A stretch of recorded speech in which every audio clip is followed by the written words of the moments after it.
देखिए, रंगमंच से मेरा जुड़ाव बचपन से रहा क्योंकि मेरे पापा जो अरुण कुमार सिन्हा जिनका नाम है, वो शुरू से ही रंगमंच से जुड़े रहे और हमेशा ही रंगमंच में चाहे नाटक लिखने की बात हो, चाहे नाटक करने की बात हो, चाहे वो डायरेक्शन की बात हो, तो ये सारी चीज़ें जो है वो हमेशा करते रहे।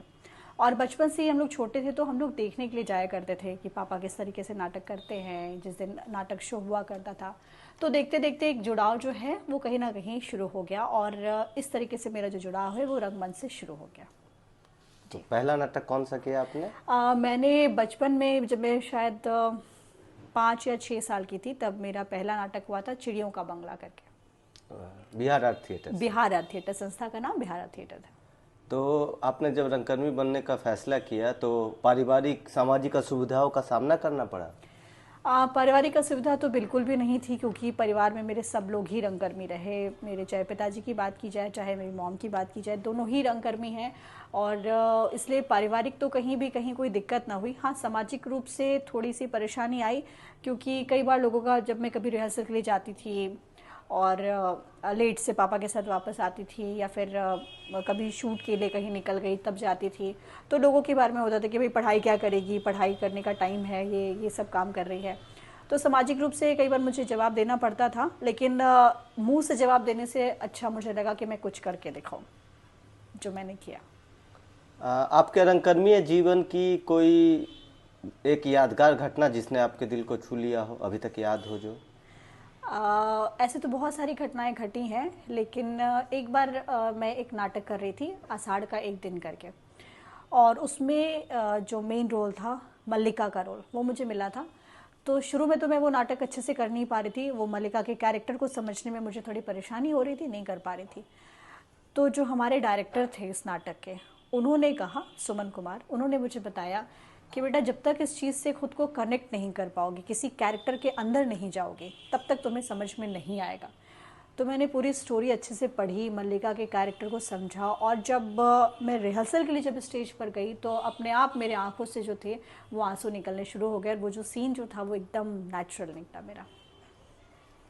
आपके द्वारा किए हुए या देखे हुए किस नाटक या किस मंचन ने आपको बहुत प्रभावित किया?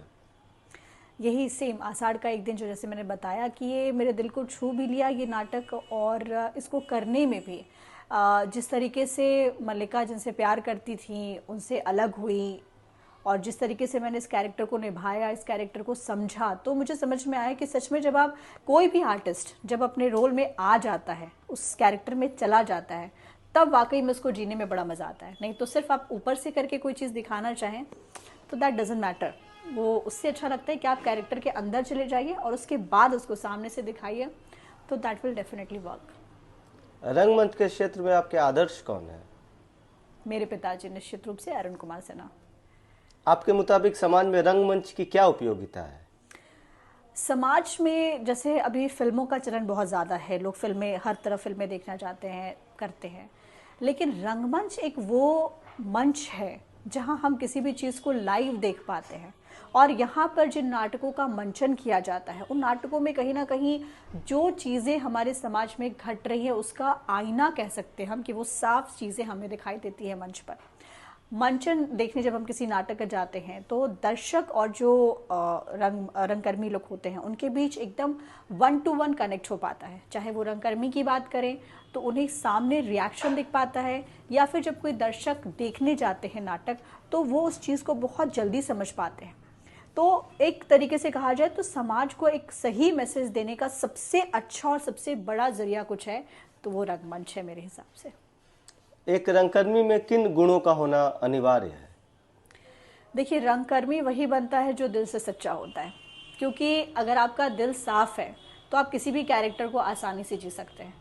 लेकिन अगर आपने अपने अंदर बहुत सारी चीज़ें, जो हम कहते हैं कि एक इंसान के अंदर जो चीज़ें होनी चाहिए, क्योंकि उसको एक अलग अलग कैरेक्टर निभाना पड़ता है, उसके अंदर इमोशंस, फुल ऑफ इमोशंस होने चाहिए, वो एक काफ़ी अच्छा जो सेंटिमेंट्स जो बोलते हैं उसके अंदर अच्छा खासा सेंटिमेंट्स होना चाहिए, और दूसरी बात कि अभिनय प्रतिभा तो निश्चित रूप से होनी चाहिए, और दिल साफ होना चाहिए। तो क्या होता है कि इंसान, जब आपको कोई कैरेक्टर मिलता है जीने को, तो आप उसको बहुत ईजिली अपने दिल में बैठा लेते हैं और फिर बहुत ही स्मूथ तरीके से उस कैरेक्टर को जी पाते हैं और दर्शकों के सामने आ पाते हैं।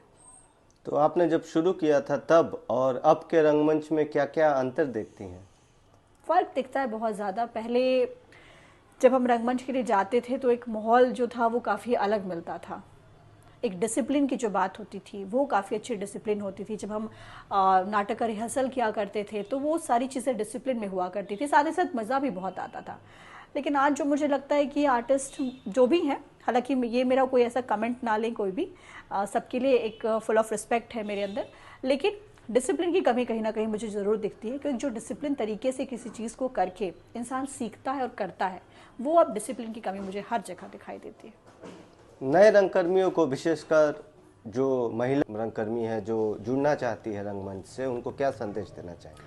ज़रूर आइए, आगे बढ़िए और रंगमंच से ज़रूर जुड़िए, क्योंकि रंगमंच से सिर्फ आप एक नाटक का प्रदर्शन नहीं कर रही होती हैं, बल्कि आपकी अपनी एक पहचान बन रही होती है और आप समाज का आईना बनने में एक महत्वपूर्ण रोल निभा रही होती हैं। तो ज़रूर आगे बढ़िए। और बस इतना ही कहना चाहूँगी कि जो भी नए रंगकर्मी हैं, वो जो भी चीज़ें कर रहे हैं थोड़ा डिसिप्लिन में कीजिए और डिसिप्लिन के साथ चीज़ों को निभाइए, तो वो और अच्छी है।